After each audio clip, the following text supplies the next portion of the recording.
Habang at large pa rin ang bossing nilang si dating Congressman Saldico, nagpahayag naman ng intensyong sumuko ang dalawang opisyal ng SunWest Corporation. Ayon yan sa PNP-CIDG. Ang detalye sa agenda reporting Andrea Salve. Nagpahayag na ng intensyong sumuko ang dalawang opisyal ng SunWest Construction and Development Corporation, ang kumpanyang pagmamay-ari ni dating Ako Bicol Party List Representative Saldico at ngayon nasasangkot sa kaliwat kanang maanumalyang flood control projects. Ayon sa PNP Criminal Investigation and Detection Group, mga kamag-anak ng dalawa ang lumapit sa kanila. May back channel po na sa amin. And siyempre, wala po silang personal na abogado and apparently parang napabayaan. So they're takot also.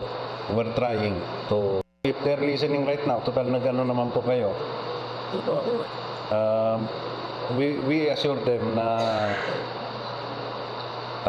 yung karapatang pantao po nila ay igagalang ng CIDG. Hindi na nila ito pinangalanan pero ang mga ito raw ay kasama sa mga personalidad na nasa Pilipinas pa. Sa 16 na subject ng arrest warrants mula sa Sandigan Bayan, kaugnay sa substandard River Dike project sa Oriental Mindoro, 9 na ang arestado at pawang mga public works official ng Mimaropa. 5 ang nasa ibang bansa, kabilang ang dating mambabatas. At noong Biyernes, sinalakay ng mga otoridad ang isang hotel sa Pasay City para sana'y silbihan ng arrest warrant ang 3 director ng SunWest, pero wala silang naabutan doon.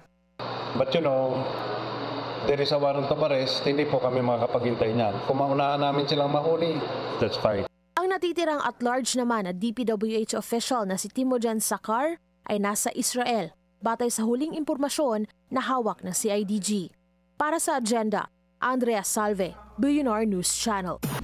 Manatiling nakatutok sa Billionaire News Channel. Sumubaybay sa aming social media accounts at mag-subscribe sa aming YouTube channel para sa mga bago at eksklusibong balita.